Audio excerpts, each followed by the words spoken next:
Hello students, I am Pardeep Kaul, lecturer in chemistry, and I am here with the topic metallurgy. We have discussed this topic earlier. We have discussed certain points. First, let me go to those points which we have already discussed. Today we shall be going to the last 2 points. But before coming to those last 2 points of metallurgy, the various operations that are carried out during the metallurgical process. So let me throw a light on some of the steps that we have already studied. For example, crushing. Crushing, in this step what we had done, we had taken the ore, we had crushed that using jaw crushers, and as a result we got powdered ore. That was all about step number 1. So as a result of first step we get powdered ore. So in the next step, that was concentration.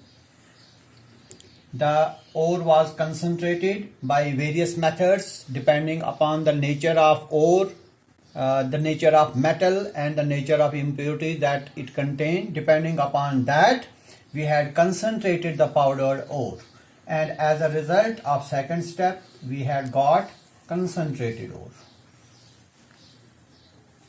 So as a result of first step we got powdered ore, and now in the second step, that is concentration, we got concentrated ore. Similarly, I had done calcination also in the last lecture, and roasting also. Actually, one of these steps is done, either calcination or roasting. That also depends upon the ore that we are going to extract, we are going to purify. Now in calcination, if you remember, the ore, that is the concentrated ore, got in the step number 2. The concentrated ore was heated in limited supply of oxygen or in absence of oxygen. As a result we get calcinated ore.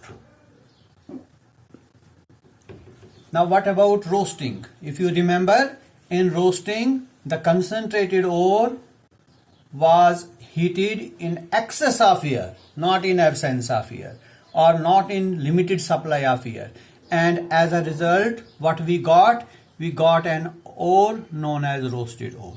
So these are the steps that we have already studied.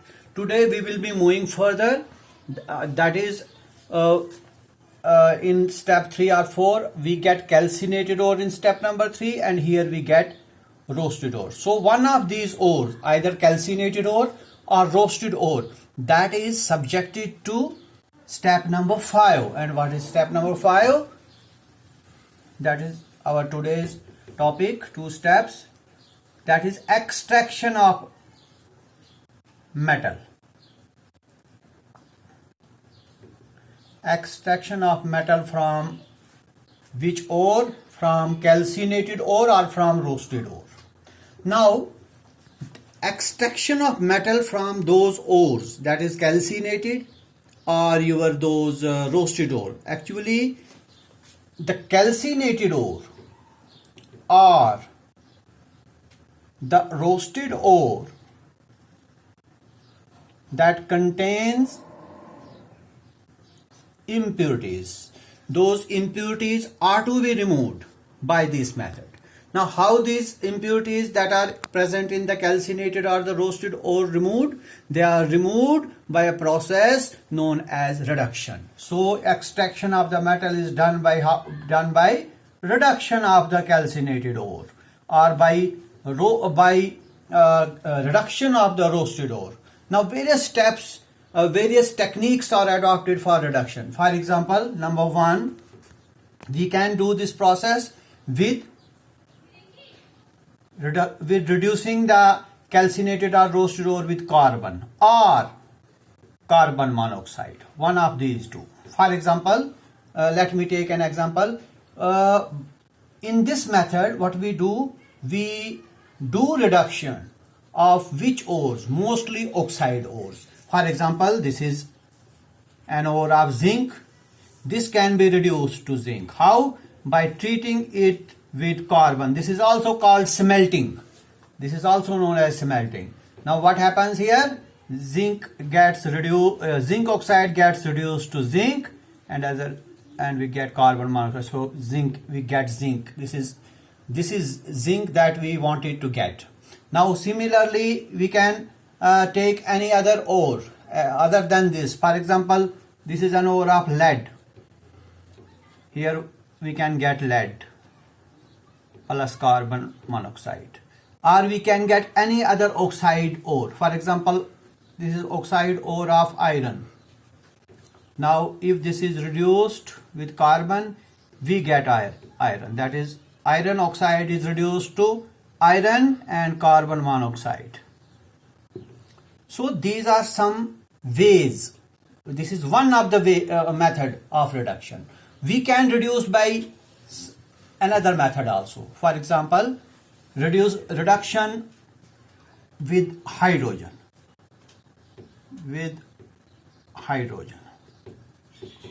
What we do in this method also, we mostly take our oxide these ores. For example, this is oxide ore of molybdenum. This is oxide ore of molybdenum. Now this is reduced with hydrogen, and what happens, and we heat it to a very high temperature. What happens? This molybdenum oxide gets reduced to molybdenum, and water is obtained as a byproduct. So we have got the metal we wanted to have, molybdenum. Similarly, we can reduce by another method also, that is by aluminium, using aluminium. Let me take an example of this case. This is an ore of chromium, Cr2O3, an ore of chromium. Let me reduce it using aluminium. Now what happens here? Aluminium combines with oxygen and we get aluminium oxide, and your chromium is obtained. That is the metal we wanted to get. So your chromium oxide gets reduced to chromium. So here we have used aluminium. Similarly, we can use another method of extraction, that is using sodium or Mg or magnesium. This method of reduction is used mostly for which ores? For halide ores, where halogens are present in the concentrated or calcinated or roasted ore. Let me take an example of this. In this method, what we do, we take a halide ore. For example, this is halide ore of titanium tetrachloride. Now this is reduced with sodium. So it will get reduced to titanium and NaCl.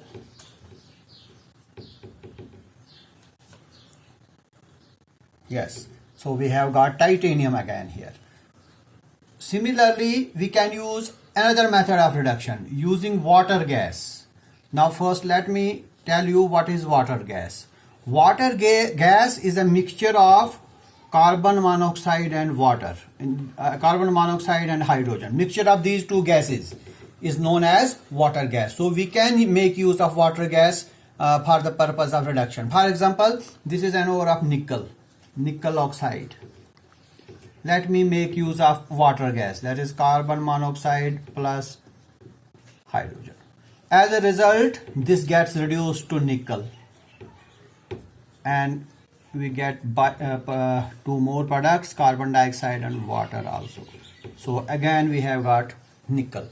So this is another method of reduction. Similarly, we have some other methods also for reducing the calcinated or the roasted ore. So now in this step, that is in the extraction of metals, we get this metal. Here we have got molybdenum, here we have got chromium, here I have got titanium, here again I have got nickel, another metal. So metal has been obtained, but this metal obtained as a result of extraction of the metal is not 100% pure. It may be 90% pure. It may be 80% pure. So this still impure metal, that is further purified to make it 100% pure. For that purpose we will move to step number 6, and this step is known as refining. As the word suggests, that we have to further purify the metal. This is the last step, refining. What is now refining? Refining is a method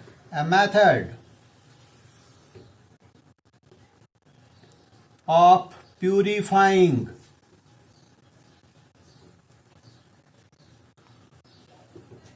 the impure metal or extracted metal, because in step number 5 we got a metal known as extracted metal, because it is not 100% pure. Now for refining, the main method that we can use is electro refining. Let me go to this method, electro refining. As the term itself suggests, that in this process electrolysis has to be done. Now how electrolysis is done? Let me take an example here. We take a bath. This is an electrolytic bath.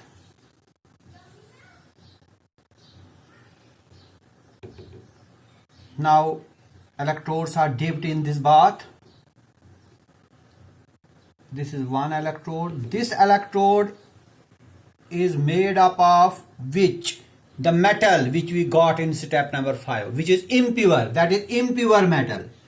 For example, if I take example of some metal, say copper, this is impure copper. Then this copper, this is thick. Why it is thick? Because it is impure. It has to be purified. So the impure metal that is to be purified is made one of the electrode, and this electrode is known as anode. Anode means positive electrode, because it is connected to the positive terminal of the battery. This is the positive terminal of the battery. Then here another electrode is dipped, but this is not impure. This is pure metal of same metal but not impure. This is pure metal, that is pure copper in this case. It is made, and this cathode, that is negative electrode. This is negative, this is positive, because it is connected to negative terminal of the battery. Now a salt is put in it. Salt should be of the same metal which is to be purified. For example, in this case, which metal has to be purified? Copper. So we will have to take salt of copper. Say copper sulfate is salt. This is copper sulfate solution. Now once this arrangement is okay, what we do, we connect the battery by connecting this key. This is a key here. When key is given the connection, the electrolysis begins. Now what happens in the electrolysis? In the electrolysis, pure metal. Now see, here we have copper sulfate. Here we have copper sulfate, CuSO4. Now what happens here? When electrolysis, when connections are made, pure metal from this, that is impure rod, that goes into this solution. Pure copper, because it is impure, but there is pure copper also in it. So pure copper from this, that begins to melt, that begins to dissolve into this salt solution. So your pure copper will go to this copper. Now what happens to this copper? This copper, since it is positively charged, copper is always positively charged, it will move to opposite electrode, that is your cathode, which is negatively charged. So salt, copper from the salt, that moves to cathode, and same amount of copper gets dissolved from the anode into this salt, and then it goes to the cathode. So this process continues. That which process? copper from the impure rod that dissolves into it, and equal amount of copper goes to cathode, and this process continues till whole pure copper from this impure rod that comes into this salt solution and then deposits at the cathode. After some time, what we will find? We will find that this cathode rod will get thick. Why it will get thick? Because copper will get deposited. Once this whole process is okay, we get pure copper from this. So this is one of the methods of refining known as electro-refining. Now we have one more method. We have many methods. Let me take only a few examples here. We have another method of refining also, that is liquation. Now what is liquation? Liquation, which metals are this refined by liquation? For example, I have a metal which is impure. If it is impure, that means it has impurities and it has pure metal as well. Now, if the melting point of metal is lower than the impurities, then this method of refining is undertaken. That means if suppose metal's boiling point is say 900 degree Celsius, and those of impurities is lesser higher, say it is 1100 degrees C, then we can make use of liquation method. How it is done? We heat the extracted metal on a reverberatory furnace. This is slope. Here we put that impure metal having impurities and metal, where metal has lower melting point than the impurities. Then this is heated in the reverberatory furnace at a very high temperature. Now what happens? The metal will begin to melt. Why? Metal will begin to melt at 900. We have to maintain the temperature just above 900, say 1000. So in this case, suppose we maintain a temperature of 100 degrees C. What will happen at 100 degrees C? The metal will melt and you can collect the metal here, and impurities will remain here. So this is another method of refining. Similarly, we can use other methods of refining also. So for today it is all. Thank you very much.